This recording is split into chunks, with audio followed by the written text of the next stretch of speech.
Greetings, sunshines and sunnies. It is I, Queen Scarlet, Pimp Sunkiss, coming at y'all right quick, right fast, maybe, with a reaction and review, a relaxed reaction and review for The Real Housewives of Atlanta.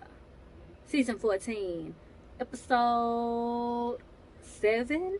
Child, they took that week off and now I don't know where we at, but we ain't gonna waste no time. We're gonna go ahead and get into.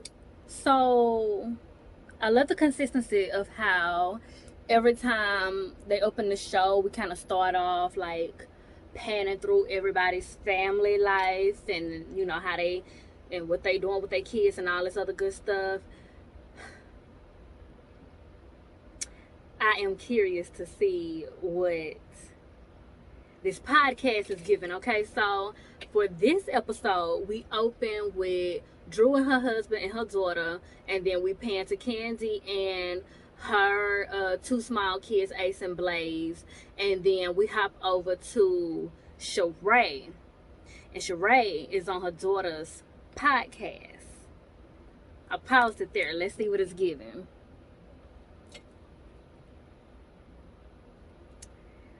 Mr. Hollywood and Your Majesty. Okay, Sheree looking damn good at this podcast. I like the hair. I kind of like the daughter's hair also. It looks a little painted on, but whatever, what have you. So the name of her podcast apparently is called Kiss and Tell. It's about sex and relationships. Okay.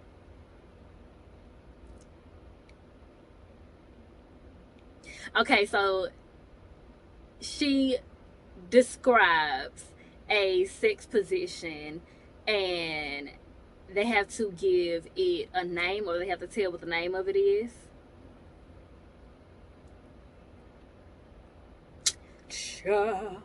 And now they bringing up the fact of like what Sheree done had going on with her and Tyrone. Okay, so not only do they discuss everything that happened with Sheree and Tyrone, but they inch on that part about Tyrone giving a response and talking about, you know, basically that Sheree was trying to game him and scam him for camera time and the storyline and all that good stuff.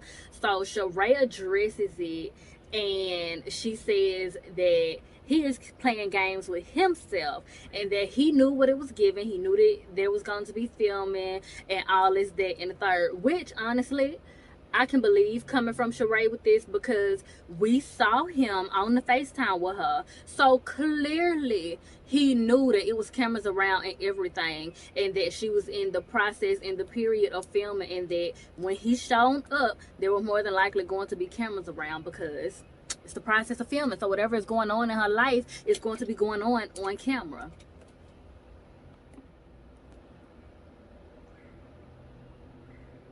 She said that Tyrone is the clout chaser because he leaked the pictures and he leaked the story and all this other stuff. And that he is the one talking to the press. She said he a clout chaser. He trying to get a bag up off of her and everything. And she wondering if it was really real for him. No, girl. No. No.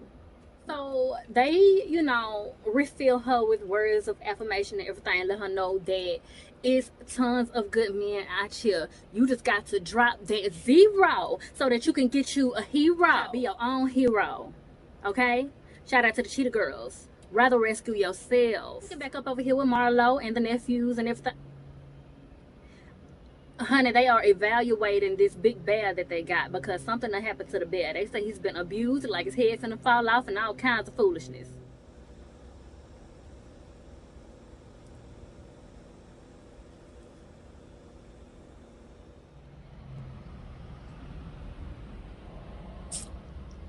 Okay, so from the conversation about the struggles of Mr. Bear, we get into the struggles of the nephews. Now, I have heard quite a few people talk about how they feel like Marlo was putting 20 on 10 with the nephews' experience of everything that they've been going through concerning her sister, their mama.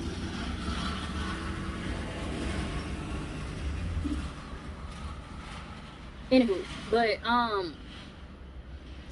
I feel like even before this scene, it's inevitable for them to have some turmoil going on concerning the situations, even if it's something that we can't see with the naked eye, even if it's something that they may not even be showing because the cameras are around or whatever.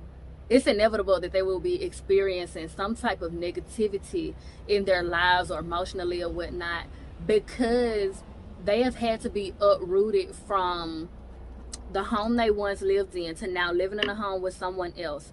Why? Because their mama is experiencing mental health and, if I'm not mistaken, drug issues as well. If I'm not mixing up her story with Marlo and her mama's story, having been addicted to drugs or whatever. But regardless, there are mental health issues going on with Marlo's sister, their mama, which is the reason why she's having legal issues, which is the reason why they have had to be uprooted from where they were once living to now living somewhere else. That is going to affect them, whether they have a thorough understanding of what it is they're experiencing at the time, and whether or not they're able to show it how everybody else is used to showing it.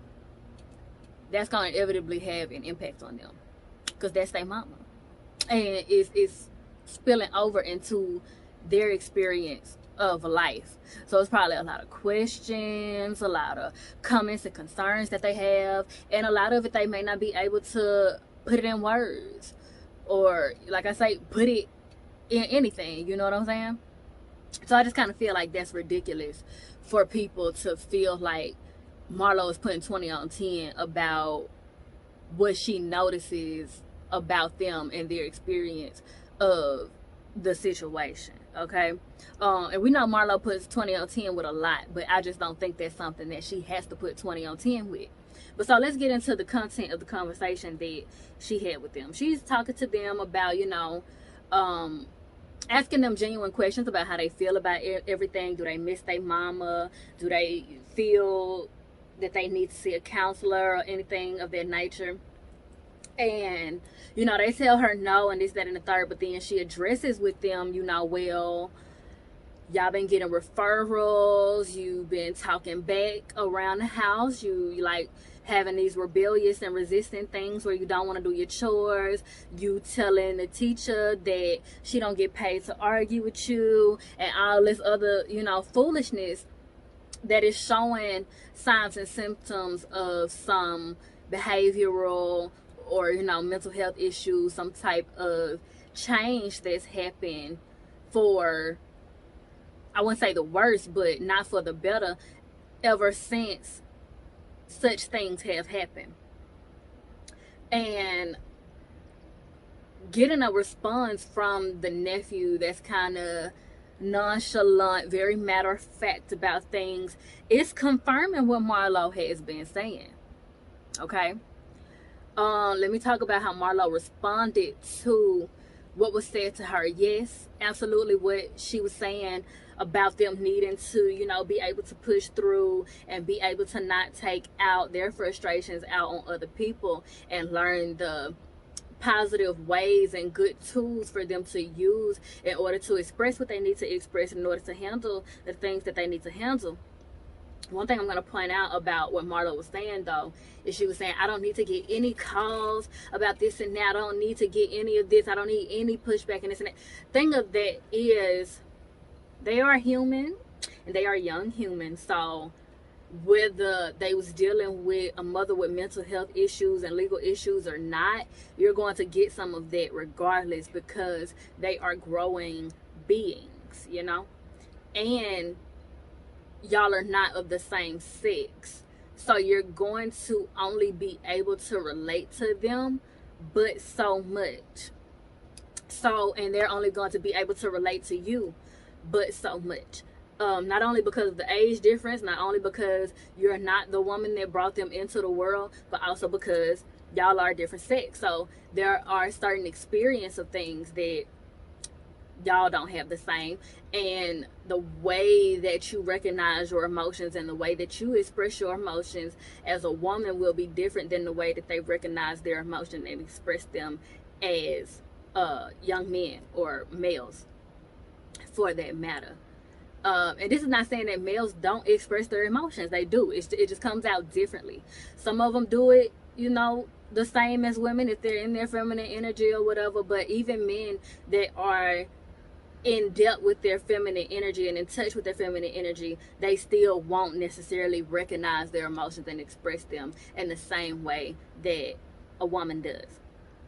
But anywho, I say all of that to say that Marlo may need to start by leading by example for her nephews and going to therapy and, you know, kind of being honest with them and being transparent about her journey in therapy in order to influence them and then eventually start getting them their own therapy, you know, because her taking that time out to do that for herself will also give her better tools to communicate to them what she's trying to communicate to them, because I think she means well, but it's only so much she can do and say because of tools that she lacks and because of wounds that she still has that are not healed. I hope all that made sense in the little, you know what I'm saying, tangent and rambling that I went in on, just to, you know, sum it up and make sure I crossed all the T's and dotted all the I's. The nephews are having some turmoil going on. It's showing in resistance and rebellion. They talking back to the teacher. They talking back to Marlo. Marlo means well, but Marlo needs to get therapy herself and get some stability there so that she will have better tools and tactics in how she handles her nephews. Moving on. So I want to point out something real quick. We picked back up with Sonya and Kenya over to Kenya's house. And Kenya offers her some wine, right? And Sonya says to her, oh, you're not like a big drinker or nothing, no? And Kenya says, no, that's why the wine cellar is full, because it literally is full, okay? And then she pours Sonya a very generous amount of wine. So if you haven't, make sure you tune in to the readings that I'm not only doing on the cast members for this show, but also that I'm doing and have done for certain situations and topics that come up on this show. So go to the first tea party read that I did, and I'm finna talk about what I'm picking up on here, because this just confirms something that came up in the tea party read that I did concerning the tea party and certain other topics that came up around it, right? And one of the things that came up is that Kenya has people over to the house, and Kenya for the most part stays sober, or she only gets a little buzz, but she gets everybody else intoxicated and just lets everything come out of them, and she takes notes and observations off of that. And that's literally what she has done and is doing in this moment. Sonya comes over to the house. Kenya ain't drinking, but she gave Sonya a really good amount of wine, and I guarantee you she just about to take a whole bunch of notes off of this interaction. And both of them look damn good as well. Okay, so not a whole lot happened in that scene. Now, I do feel like there was a lot that was cut out that is possibly going to get brought back up in later episodes. Like, you know how sometimes they'll cut scenes, and then if a certain topic is brought up in later episodes, they'll then put up an aired footage or whatever, and then, you know, they'll show this, that, and the third concerning whatever topic. That's what I kind of feel like is gonna happen with this here scene, but what do I know, right? That's just how I feel. But anywho, just a whole lot of catching up. Sonya gets Kenya all caught up to everything that's been going on in her personal life and in her marriage and her trying to get the balance of it all and this, that, and the third. So then they call Canty and get an update from Canty about what happened with the trespasser. Now he can get arrested. If he even come back in the neighborhood, honey, anybody can call the cops on him and have him arrested while he's talking about he a songwriter and Canty invited him over because he is T.I.'s kid and Beyonce is his family. No ma'am, no ham, no turkey, no jam. So they get off the phone with Kenzie, and then that leads to Kenya touching back on base about the drama that happened at Drop It with Drew between Marlo and Kenya. And Sanya was just talking about how she was like really taken aback because Marlo was doing so much, but then she was talking about, I'm not trying to hit her and Nathan like that. And baby, she may not have been trying to hit Kenya, but Kenya was about ready to hit her. And I would have been here for it.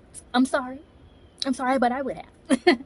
So they wrap up that scene, and we heading back on over here with Sheree and Mo Omelets.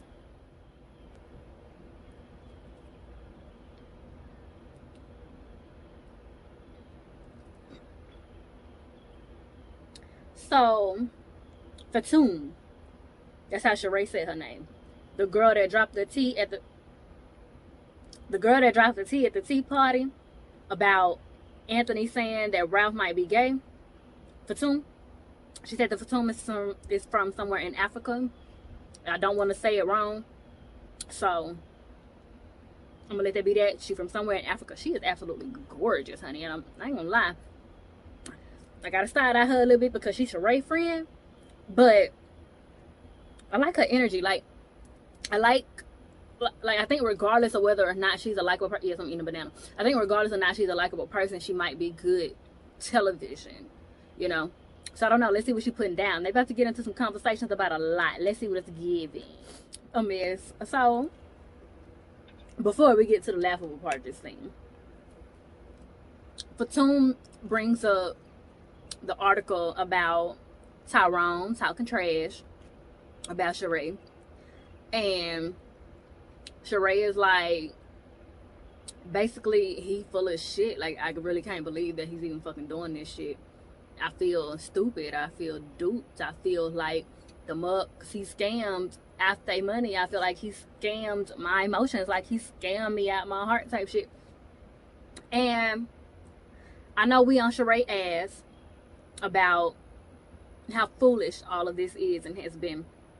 But this is some real ass shit. It was a real ass moment of her having a real ass realization of, for one, pay attention to how people treat other people. If he'll scam all these other people, these companies and all of that, he'll scam you. If he'll lie to them, he'll lie to you.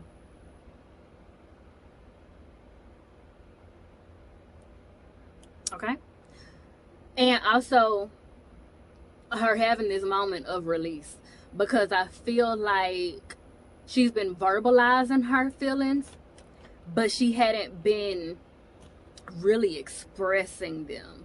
And in this moment, you know, she starts to really break down about her experience of this whole situation and how she feels took, she feel hoodwinked and bamboozled. I guess like somebody violated, you know, like somebody came into her space and just took everything from right up under her nose, and at the same time feeling foolish because how did I not know, how did I not see this? But Fatum, you know, comforts her and also says some more real ass shit, like, you know what I'm saying, some things you don't know till you know, or some things you're keeping yourself from knowing because you're trying to love a person. And that's why you definitely gotta have boundaries with your understanding and compassion. That don't mean pick and choose people to have compassion for. That means have compassion, have understanding, but don't use that to excuse somebody's behavior. Don't use that to enable their fucked up ways. The understanding and the compassion is the acknowledgement and the validation of, you know, their explanations behind who they are and why they do what they do. It doesn't mean you should continue to let them do fucked up shit to you because they understand. No. Set boundaries. And the boundary is, I acknowledge that you've been through this. I acknowledge that this is what's going on with you, and I validate your feelings behind it, but I will not validate you taking it out on me. Period. It's essentially the space that Kenya is in, right? the space that Kenya is in with Marlo in particular, but I'm sure she's in this position with why I want to call him Ken, that ain't his name, Mark, and probably some other people that, you know, she's known. Like, I'm not going to continue to dishonor my sense of compassion and dishonor my sense of empathy by using it to enable you. No, absolutely not. Absolutely not. But so throughout and after Sheree, you know, removes herself kind of from the camera, whatever, they still like have the camera on her, but she, you know, walks into another room to get herself together. She comes back and she's like, you know, like, I just cannot believe that I let this happen, but like, it'll be the last time that I date somebody that's beneath me, that's not in my caliber, that does not even have so much as half of me. Like, what you mean? And Fatuma's like, yeah, like, I'm so glad you got to that point, because we've been thinking it, we just didn't want to say it. We've been thinking that you've been dating beneath your league, but we just didn't want to say it, so I'm glad that you finally here with us. And I finish off with the toast, and we wrap up with them, and we head on over to the salon, the nail salon, with Drew and her mama. Y'all, Drew's mama is a pastor, and I ain't gonna lie, that says a whole lot of what we need to know about Drew.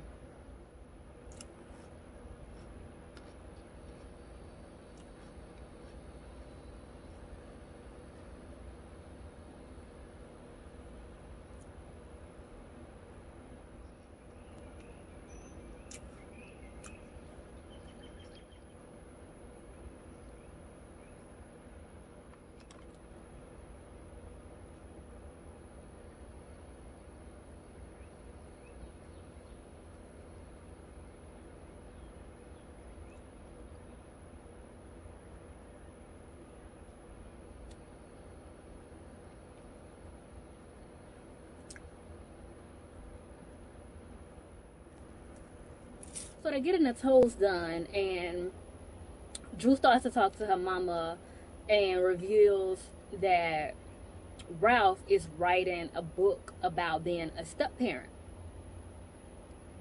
So in my mind, I'm like, that's all well and good and all, but it don't seem like he's even mastered being a husband to master being a step parent. Because I'm the type of person that feels like you can't necessarily be a good father if you're not a good person to the mother of those children. I don't see the two being able to coexist, because in order for you to thoroughly be good to one human being, you have to also have a certain amount of respect and love and tenderness of handling the source of which they came from. So, you know, okay, because also kids see that. They see how you treating their mama. Like, you can buy them all this and that, but they still see how you treating their mama. And whether you treating the kids good and you treating the mama bad, and whether that's an intentional you trying to conquer and divide some shit, it causes a divide regardless. It causes a divide regardless. Because it can cause the kids to disrespect the mama because they see you do it, and they feel like they got the right to, because you also use the kid to disrespect the mama. Or it can cause the mama to become jaded and resentful toward the kid because you are doing manipulative and abusive things to make her feel like she has to compete with her kid. So yeah, I don't see how all of that, you know, can coexist at the same time and make somebody a good father, let alone a good stepfather. So then also we discussed how the assistant that was being problematic between her and Ralph's assistant, is also the one who helped him compose the book and everything. And Drew is like, I don't see how you're gonna like write a book about something that we haven't even mastered yet, that we haven't even like gotten all the way stable yet. And I'm thinking she just talking about the assistant type shit, right? But she's also talking about the fact that Ralph is resistant to adopting her son. And he got some lame ideology about that being disrespectful as a man to the daddy who's not being a daddy.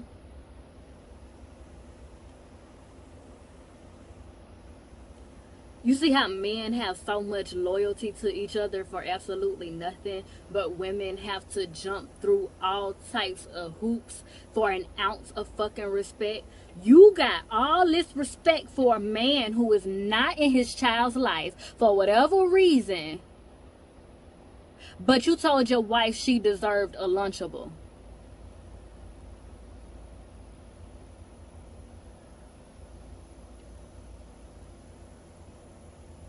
So her mama, you know what I'm saying, just basically tells her to, keep your eyes open, remain faithful, and all of this and that. And then she brings up a recording from a prophet that Drew's sister knows, and they had a message for Drew. And the Drew was concerned a lot about, some type of feminine energy being in her space or being in her life that is basically an energy vampire. They're not good for her. They are deceptive or whatever. And she makes a note to emphasize also, and I do this as well, so I can also confirm that this is a fact.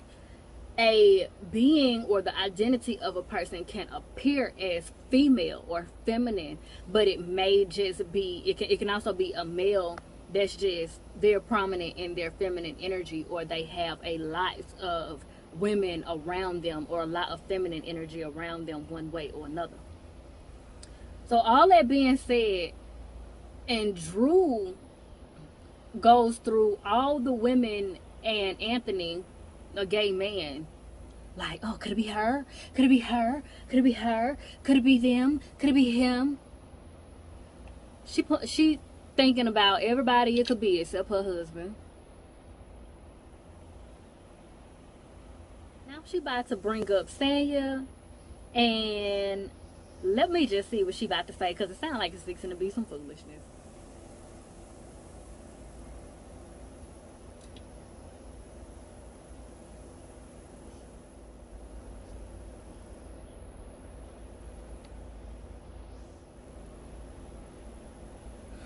I feel a couple of ways about this. Okay.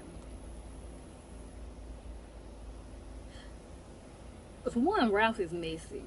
So this is what she brings up. She says, is when Sonya asks Ralph about, advice on the whole baby situation,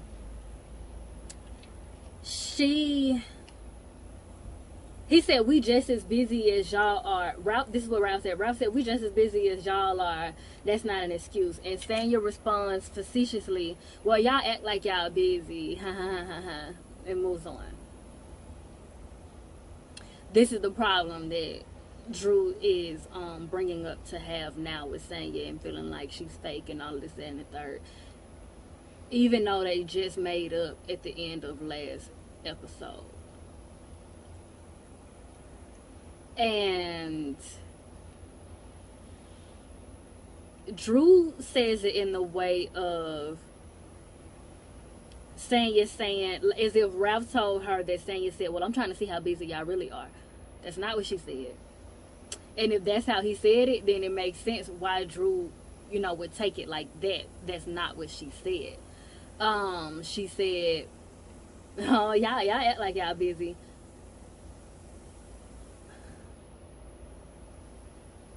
To me, that's very minuscule. To me, that's just very minuscule. Like, I can kind of understand how that may come off like, what you mean by that. But that was also addressed at the event when they all approached you and said, okay, can you like explain to us how this works, how you are you know, the face of this, or is this your thing, or whatever, what have you. When they had that conversation, that's the same conversation as, y'all like y'all busy, we don't really know what you do. They asked you right then, and y'all had that discussion. You brought over old girl to explain this, that, and the third, and then y'all made up by the end of the episode. So I'm really feeling like this is petty. And this is another case of Drew and Sonya being guilty of the same shit, and Drew and Sonya being two different sides of the same fucking coin. Because Sonya, you know, took and ran with the issue that Drew had with Sheree, just like Drew is now taking and running with that statement to have an issue with Sonya now, because I guess you really wasn't over the whole situation, even though y'all made up at the end of the last episode. And you know that you on camera right now too, okay? So the same way that you were saying to Sonya, oh, you could have hit me up about this, you could have did this, that, and the third, instead of getting into this scene with your mama and having this conversation, you could have hit Sonya up first to ask her what she meant by that.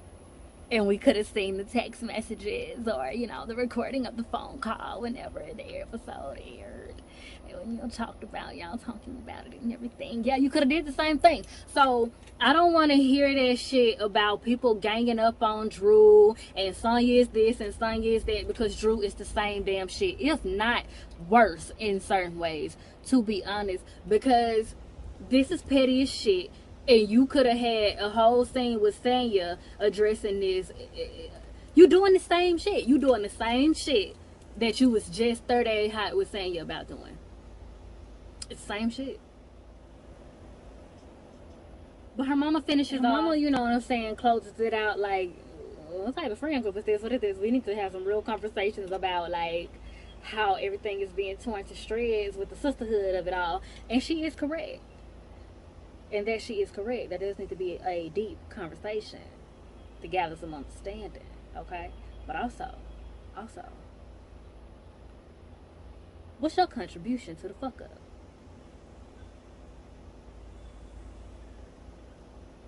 Because women of a certain time period, and I don't know Drew Mama, so I ain't gonna give it too much, but I just know that women of that particular age that come from that particular time period, they have a lot to say about how women conduct themselves now. And the truth of the matter is, a lot about how women conduct themselves now is a direct like influence of y'all one way or another. Now granted, misogyny and the patriarchal system and all of that is definitely a major source. But a lot of older women put a whole lot of bullshit into the mindsets of young women, and it comes out exactly how we see it on these Real Housewives shows. So, in the midst of the conversation about what's going on with the friend group, I want the older women to also be honest about how they contributed to that functionality of the younger women in society, by telling them they got to do this and that to keep a man, and they got to do this and that in order to be respected, and all this, that, and the third. And now women see each other as competition. And granted, a lot of that also has to do because the older women having that in their head is the result of the patriarchal system, the system of patriarchy. Okay? So it's just a domino effect on down. Even though we have liberties that, you know, older women from older generations didn't have, there's still a lot of patriarchal bullshit that we have to experience still.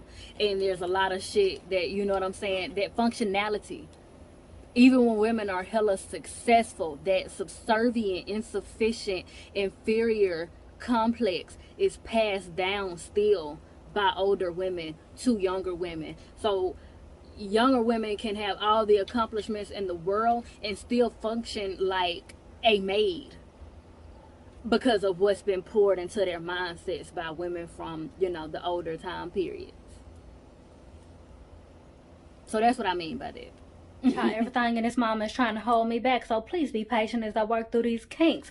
I'm gonna be changing up the format and background a lot throughout this one, so I hope you still enjoy. Anywho, we pick back up with Marlo and Sheree, and they is going shopping for Marlo, getting some things for her house, the one that she haven't built and whatnot, because she want to go ahead and already have her stuff so that, you know, by the time it's done, she ain't got to be scrapping and surviving, trying to get furniture and this, that, and the third. So in the midst, they are discussing a couple of things, catching up, and Sheree talking about she want to have a little slumber party, get everybody together. Now, I am indeed excited to see how that is going to turn out. It's about to get real messy real quick because Marlo is bringing up Kenya.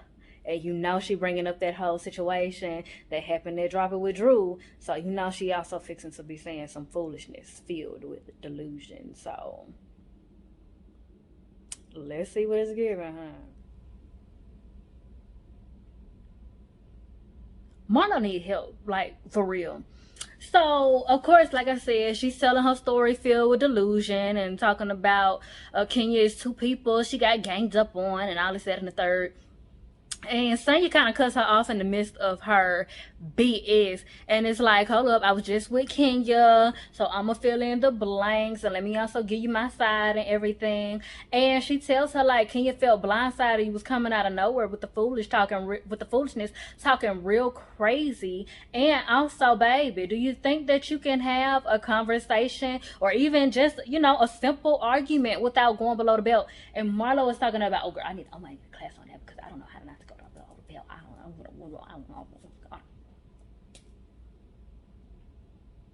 And you call yourself trying to be a guardian and an example?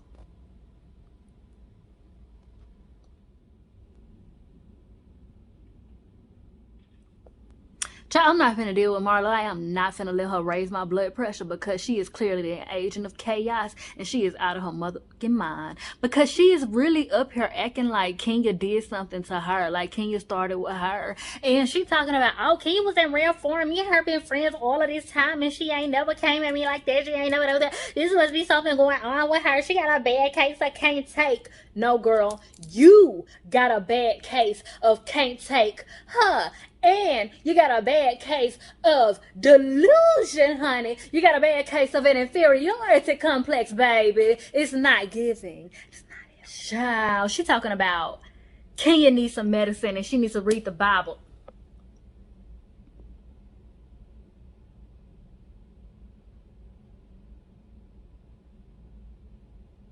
Marlo, eat a dick. Krista's my little sister. I chose to send the boys to Krista because she's just the mom of 4 toddler boys.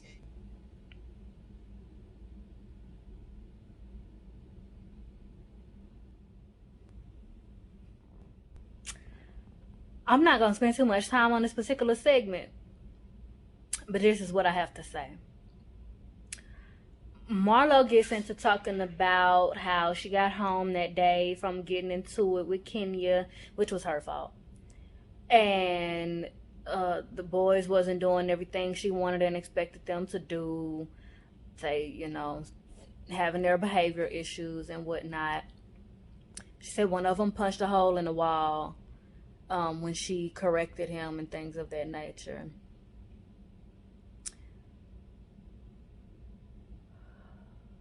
She kicked him out. She sent them to her little sister's spot. And I do get elements of what Marlo is where Marlo is coming from. But also where Marlo is coming from is victim mentality. She don't have the capacity. She does not have the capacity to be what those boys need, because what those boys need, Marlo still needs. So she can't give that to them. So her response is constantly going to be one that inevitably misdirects their anger and trauma onto those kids. Because, like Sheree said, she don't get to take no breaks from being a parent. Like, yeah, you have moments where you send your kids off to go stay with grandma, go stay with their aunts and all this and that person. Yeah, but no, Marlo, you got upset. You got mad and frustrated and sent them away. That's what you did. You didn't just send them for a breather. You didn't like present that as, I think we need to just, have some time apart. We spend a lot of time together. Let's get a breather from each other. Maybe I need a vacation. Why don't y'all go stay over here and have some fun, relax, and when we come back we'll talk about this later. That's not how you presented that. You presented that as, I'm mad, you bad, get out. Go over there and let her deal with you. It's a punishment. Why do you think? Because Marlo uses her trauma as a badge of honor. That's why she thinks that's helpful. And then you're on national television exploiting them. You're exploiting their emotions. You're exploiting their trauma. You're exploiting their imperfect moments out of convenience. It's about no different from when parents put their kids on the street with a sign that say, I stole a pack of bubble gum out of the store the other day and this is my punishment. Humiliation tactics and shit. But you pressed about the girls of your organization getting hand-me-downs. I'm pressed about how you're doing your nephews. I'm pressed about you not seeking therapy. I'm pressed about you choosing to remain a victim as you victimize everybody around you.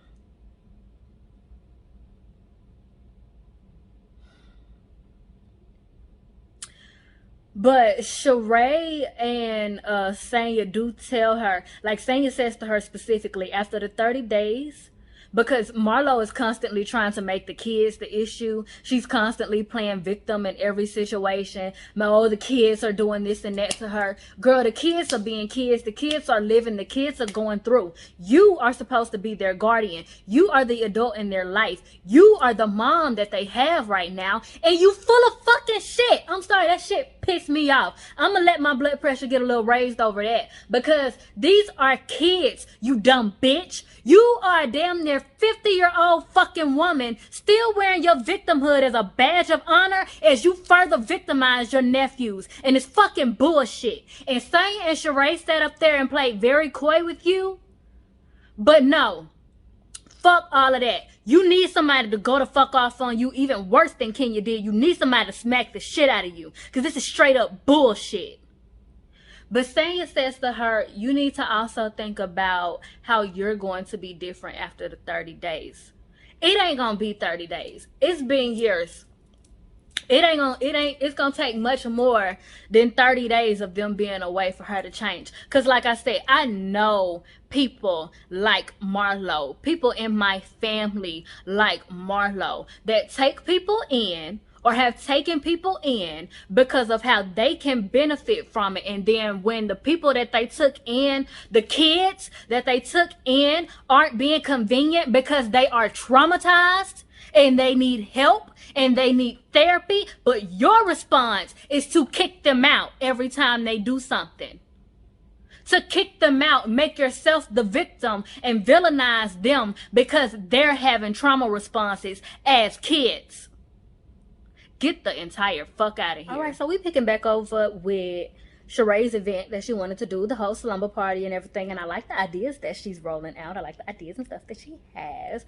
So it seems like it's going to be kind of like a paint and sip type of situation. And the, what do they call those? I got all these tattoos and can't think of the stencils. the stencils that they gonna be using and the colors that they're gonna be using are representative of different shades of melanin, different shades of black women and men, and different body shapes and things of that nature. And she said it's basically going to represent stripping away all the bad and getting down to the naturality of your goodness and everything.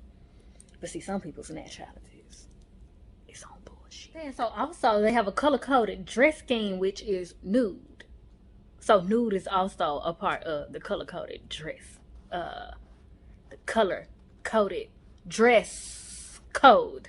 So where's your bread thing? He's like, yeah, her husband, they have a hell of aliases. Well, one of the ones that I was down in Tampa. Child, Fatum get to spilling the tea, child. Fatum get to talking about, because they asked who I was coming. They asked, was Drew coming? Did she know about everything? Sheree said she got the same message as everybody else. So then Fatum started just spilling and skeeting tea all over the place, talking about aliases and whatnot. She said somebody that she know that also know Drew and Ralph. They did a background check. Their ring just do not want to stay on. But they did a background check and found out that they use all types of different aliases and whatnot. Now that is not, you know what I'm saying, out of the ordinary for somebody who has multiple businesses, and, you know, they're artists and things of that nature. Howsoever, there didn't seem to be much of a record of like all of these businesses either. They said they got an alias that Ralph used when he was in Tampa and all kinds of stuff. Somebody named Danielle and all kinds of stuff. Now see, this is what I'm talking about. Like I said, it's not, y'all gonna have to bear with me with the lighting, because like I said what I said. Okay, anyway, like I said, it's not unusual for, you know, an artist or, you know, saying entrepreneurs to have a plethora of different aliases. But this is just like another thing. And then the way that Drew be talking and just stuff don't be adding up. Like even when they got to the bottom of the whole drop it with Drew situation, and it turns out that it's actually somebody else's company and they just named that particular segment Drop It With Drew for promotional purposes in Atlanta. And Drew had been talking like this was like her business, her thing, like the whole time. That's how she was talking. So for Drew and certain people that's like on her bandwagon and shit, and don't get me wrong, if you like Drew, that's fine. You can like Drew, whatever. I don't dislike Drew, but I see the foolishness. This is just more to add to the list of questionable and shady things that surround Drew. And she's finally arrived, so I want to see if they're going to address it. And again, Drew is talking about she nervous because it's so much feminine energy, and she thinking about what the prophet said. The prophet also said that it may not necessarily be a woman. So the fact that you don't get all of this feminine energy and skepticism as it concerns your husband, because Ralph is definitely feminine. I don't mean that like because I don't see enough of Ralph to get anything gay off of him, other than a certain consistency of down low men being very aggressive towards women, or being very abusive towards women one way or another, because women represent a part of themselves that they can't comfortably function in. That might be the only aspect of, like, I guess, a sign of gayness, but that's not even necessarily a sign of gayness. We ain't got no pictures of him with no men, so I don't know nothing about that. So I just said all that to say that's not what I mean when I say that he is feminine. I mean the way that he handles himself, the way that he handles Drew, the way that he handles situations, and the way he talks and shit, and the way he comes off. And then you could tell, you know, the way he keep himself up. He functions heavily in his feminine energy. Self-care and all of that, you know, taking care of yourself, that's feminine energy. That's feminine functionality. So I don't just mean like, and I don't necessarily mean in negative ways, is how he like functions in his feminine energy, or how he's feminine. It's just his energy is how he comes off. He is heavily in the femininity of his energy, like he was raised around a lot of women or something. It just exudes off of him. So for her to have all of this cautiousness and skepticism with other actual women, that just says a lot about Drew to me. That just says a lot about Drew to me, especially being the fact that the prophet also stressed that it may not necessarily be a woman. It could be a man that is just very feminine. And he don't have to snap his finger and all this other stuff. He don't have to go off on people all willy-nilly. He don't have to be gay. It don't have to be nothing negative that comes off about him that says femininity. It just is what it is. Not Sasquatch and the lace front. Stop! Tasha Ray stepped out. She stepped out and had the naked people stepping out for them to use as subjects for their whole like activities and whatnot. So yes, it is like a paint and sip type situation, and they are painting naked subjects. Marlo talking about is turning into naked and afraid because they naked and she afraid. Gosh, but child, over on the other side, Drew is starting a conversation with Sonya. Now, I'm gonna give her some points because she is having this conversation kind of off to the side with just her and Sonya. So she is practicing what she preached a little bit here. But let's see how this goes. What the fuck? Oh gosh, I cannot. Drew is literally impossible to talk to. So she brings it up, you know, her concern about the whole busy thing to Sonya. And Sonya was like, I didn't mean no shade by that. I was just saying, like, okay, y'all act like y'all busy, whatever, but you can't equate that to how busy I am. Like, you can't say that y'all are just as busy as us, da da da da. Okay, I can see that. But even still, like, Drew was just not, she wasn't trying to hear what she was saying. She wants to have an issue with Sonya. Like, as much as people are saying that Sonya has wanted to have an issue with Drew, Drew seems to want to have an issue with Sonya also. Because we go from that to, like, Sonya had a slip when she was talking. And I do this all the time, too. Drew has a unisex name. There are not a lot of girls, even though that's a unisex name, there are not a lot of girls, women named Drew.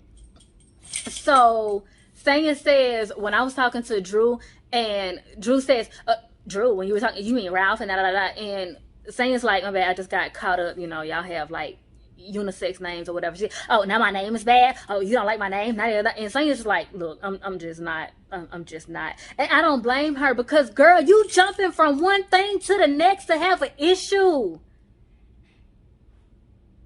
So Canty and Marlo run into each other in the bathroom. I think that was the bathroom. And they carry their conversation on over into the massage room because Marlo is like, you know, I'm stressed. I kicked the boys out and this and that. And Canty is like, what? And being very direct with her, I'm very glad. And they have a really good, peaceful, vulnerable moment with each other.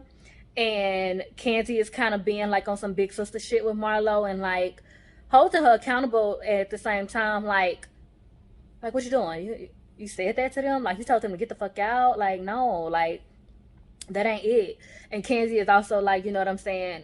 When Marlo accepted those kids in, like, I understand that this is new, but she should have also been aware and accepted the fact that this is also you having to put your feelings to the side to the illest degree. And if you genuinely cannot do that, then you need to find somewhere better for those boys to be. Like, you sent them over there to your sister, and you might need to let them stay over there because you don't have it. You certainly don't have it right now, right here in this moment. Like, absolutely not. And Marlo is expressing that, you know, she's getting what she has been wanting out of Canty. Canty being like in this kind of mentor role and being there for her, being hands-on and comforting and all of that, and offering her real advice. And I just want to also stress that the reason why Marlo got this out of Canty is because this is the one moment where Marlo was straight up. Marlo tends to start fights in order to get attention and sympathy. She would start a fight And then she'll try to play victim and say, oh, well, this is how you responded, and this is why I did what I did, because I was in foster care and all this, that, and the third, and I was in foster care and my mama was addicted to drugs. And it don't hit right because you're being manipulative, you're being abusive, and you projecting your shit onto other people and making them responsible for it. So therefore, the sympathy and the type of attention that you call yourself trying to get, you're not getting it because you're being abusive. But you got something different out of Kenzie in this moment because you were different. Because instead of starting a fight with her out of your frustration of what you're going through in your life to get sympathy, you instead was like, hey girl, how you doing? And she said, how you doing? And you were honest about what was going on with you. And therefore, she met you with authentic compassion and said, hey, come on, let's go talk. And we had this conversation. And y'all did that. Please remember what you did that was different in that situation. And anybody else, if you have issues like Marlo, please remember what I'm pointing out about the difference in this situation. This went different because Marlo was different. Instead of starting a fight to get attention, you just say, hey, I need attention, I'm not okay. And you see how much better it was? Yeah. So they started exercise at the table where they go around the table and everybody has to say something that they're happy about or thankful for. And also like give a compliment to the rest of the ladies at the table. And when they do good, everybody say, yes, queen. So Kenya kind of shot that one out. She kind of came up with that idea or whatever. I likes it. So it's going smoothly. Who we did. Kenzie. She talks about her and Marlo smoothing it over. And we did somebody else. Oh, Lisa said something that she wanted to say. I'm not going to go through every which one. We're going to talk about the foolishness. We get to damn Drew.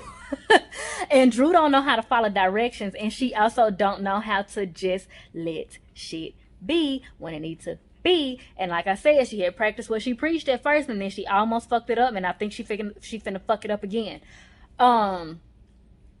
But she says, I am glad that I'm getting along with at least most of the people at this table.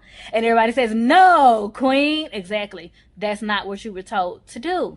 And please stop trying to start shit at this table. So everybody that keep trying to say that Drew is getting ganged up on and people are picking on Drew, no, Drew is not a victim. She is very much so participative in the bullshit, because what was the point of bringing that negative ass energy up at that moment when it was clearly meant to be the positive moment? They gonna announce when you can be petty. They also point out that smooth eye roll that Marlo gave after Kenya did her segment and called everybody queens, and she rolled her eyes as she said, yes, queen. So who has the bad case of can't take? Who? So Kenzie had said that they will make their way back around with Drew, that they was gonna go back around and then come back to Drew so she can get it right. I switched hands. I'm like semi-ambidextrous, so I was holding it with my left hand. I had to switch to my right. Anywho, so they make it back around to Drew, and child, she just can't get right. And once again, I'm gonna say, folks keep saying that Drew is getting picked on and all this other shit. But let me tell you what says a lot about Drew. This is a simple task with simple directions. We're going around the table. Everybody say something positive about everybody and say something that you're grateful for. If you don't have nothing nice to say, keep your mouth closed.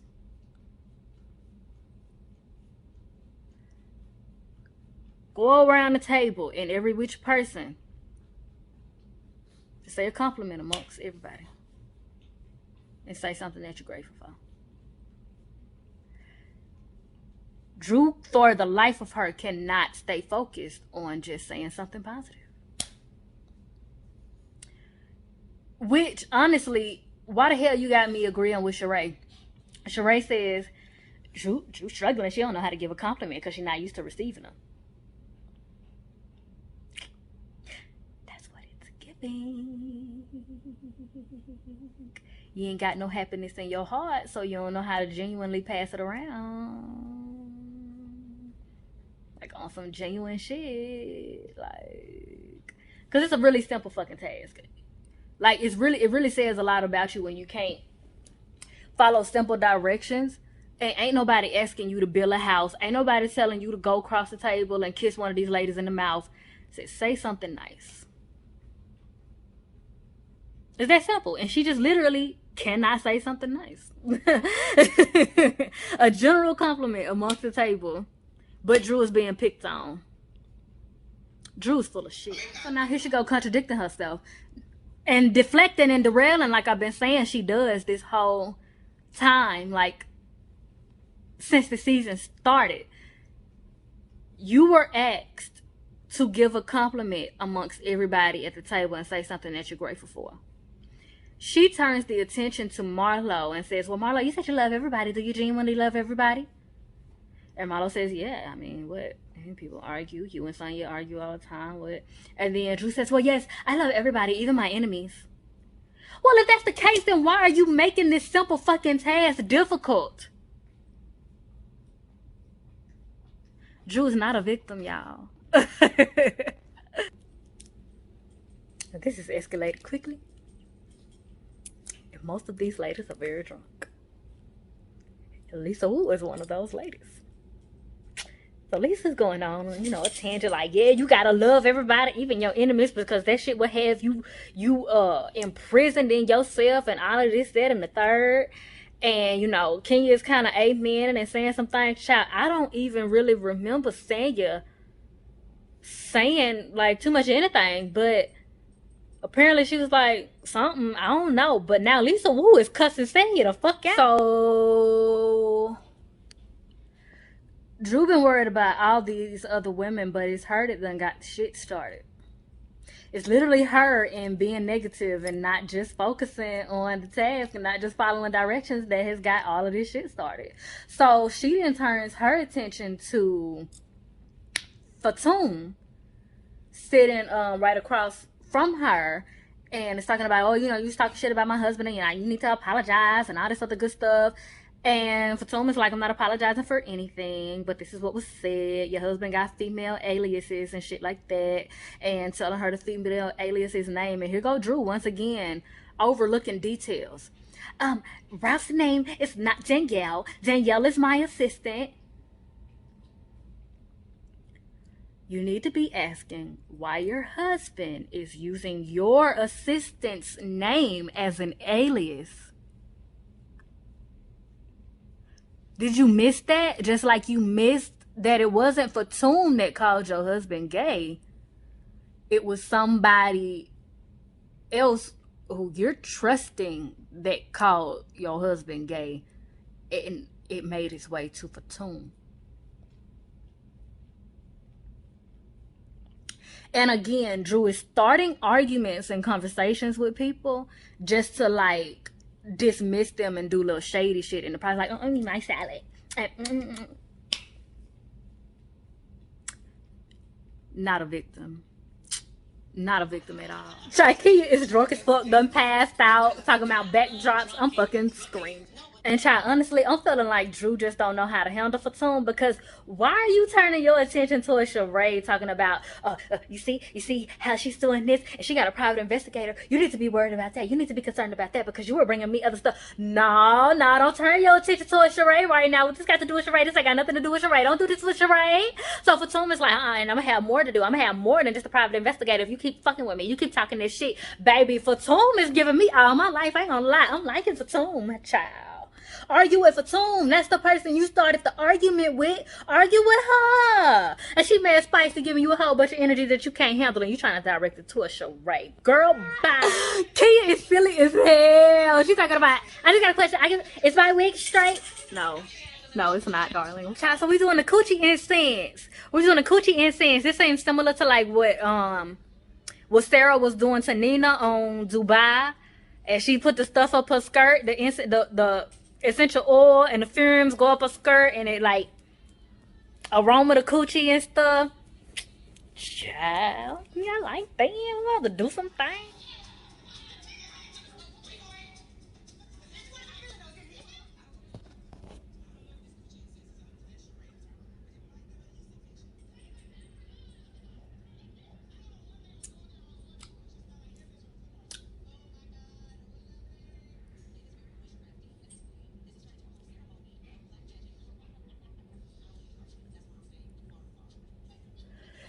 what I'm saying. Drew is a fucking dumbass. This fucking... They having a great time with the coochie incense and shit like that. And Drew is sitting off to the side, looking all done up and shit, not participating and talking about they doing dark magic, and she don't want to be a part of it. Girl, if you sleep with your husband and have sex with your husband knowing that he has an alias called Danielle, and Danielle is also your assistant, and after every fucking thing that your husband has done in your face, if you still have sex with him, that's the dark magic that you participate in. The last thing you need to be afraid of is some coochie incense. You actually probably need some coochie incense if you're still having sex with your husband.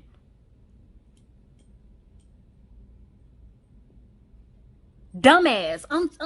Dumbass. I'm so sorry. I tried to be very compassionate with people, but Drew is a fucking dumb. Marlo, you know goddamn well that you was trying to shade Kenya about her wig because you are actually jealous as fuck about how long and nice her hair is actually type shit. And you steady trying to talk about, oh, to Mark, you're not the moment. To Mark, you're not the moment. Actually, to Mark, she is still the moment because why he won't sign them papers?